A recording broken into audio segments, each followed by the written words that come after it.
WhatsApp is one of the most popular apps, having been downloaded over 5 billion times. Have you ever pondered how WhatsApp generates money? And after all these years, do they actually end up betraying you and start to sell your information? One of the most downloaded apps in Play Store is WhatsApp. But among the others, WhatsApp does not generate the same amount of profit compared to Facebook or Instagram. WhatsApp respects its users' privacy. Its creator also stated, rather than trying to get more money out of our users, let's just invest in making our app the best it can be, which will bring in more users, which will bring in more investors, and the cycle repeats. Of course, this strategy has one significant flaw. Investors will want to see that the company has a sustainable business model, unless you simply sell the software for a high profit. So unfortunately, that is how things change. In this video, we will discuss how WhatsApp earns income, how it all started. Do they actually end up selling information? Is privacy really that vital to people? And finally, is money so crucial that even the most popular app that guarantees our privacy ends up betraying us? In 2009, when Brian and his friend Jan Koum had their own smartphone app idea, WhatsApp, it was initially designed as a way for people to update their status.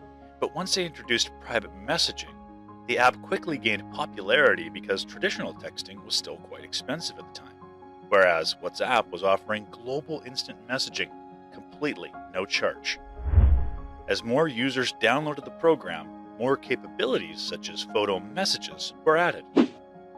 WhatsApp needed some money to invest in servers and hire a larger team, so it introduced a $1 price for its messaging service in 2014.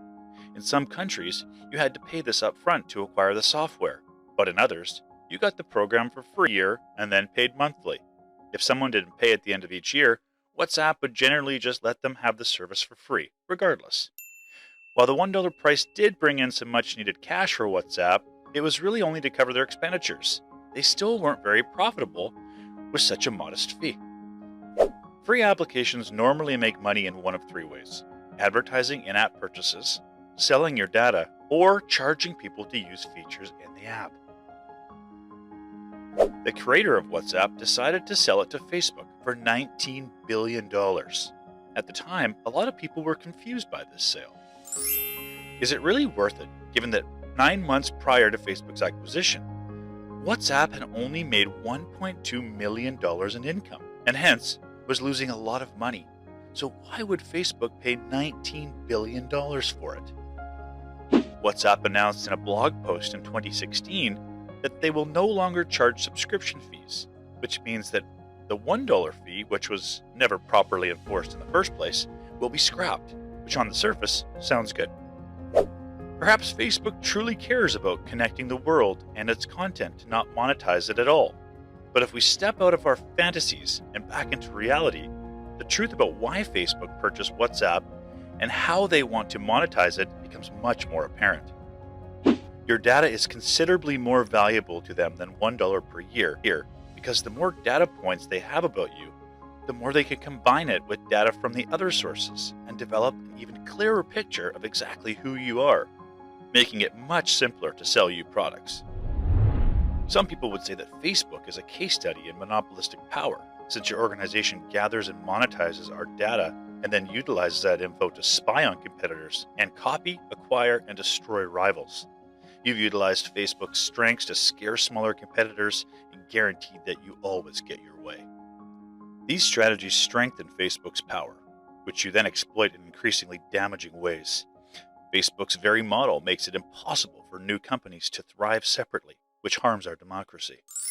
While we can't publicly see WhatsApp's revenue data, it appears clear that WhatsApp is not making a profit right now, and possibly never has. But because it's now owned by Facebook, they're in no rush to monetize straight away.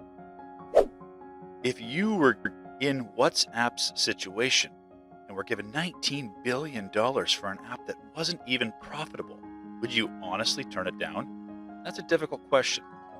Let's go back to the beginning. How does WhatsApp make money?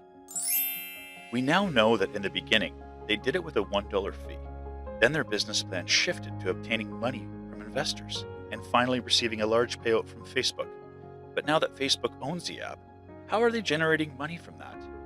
Is it just gathering our data and sharing it with Facebook and its related businesses and then selling us things? While we may see more monetization directly inside WhatsApp, the largest value of WhatsApp to Facebook will always be data and more integration between WhatsApp, Facebook, and Instagram. WhatsApp first compelled users to approve this by February 8, 2021, or they would be told they could no longer use the program. If you do not agree, you will initially be allowed to press the back arrow in the top left corner of the overlay. The pop-ups will get more frequent with time, and you will finally be unable to click away at all, and the app's functionality will degrade. But when they receive complaints, they postponed this until May 15, 2021. They didn't change anything, just postpone the date you had to accept by, to try to let the backlash fade away. What's arguably worse is that this update wasn't even a change to their privacy policy. It was simply a clarification of what WhatsApp had already been doing for years, but had to publicly announce it due to new rules. Which may leave you wondering if there really are privacy concerns at all. Why do people still trust WhatsApp? When this question was asked, the response was simple: they don't. But most people don't value privacy that much. By the time WhatsApp was acquired by Facebook, practically everyone was using it for everything, even work stuff. It's so deeply embedded into people's lives that you essentially have to pick between keeping your privacy or keeping in touch with the people around you. The reality is that WhatsApp is a great service that genuinely helps to connect the world. But most businesses and apps collect, share, and often sell your data for profit. We have to think really carefully about what it is that we're giving up when we're surrendering our privacy. That's all. If you want to start your own side hustle and start to expand your income, there are some videos marked below. Get in touch and we will get things moving. If you want to change your life, you need to make a change. If you enjoyed this video, please make sure you subscribe and turn on the notifications bell. Thank you for sticking with me all the way to the end. Take care, stay safe, and I will catch up with you soon.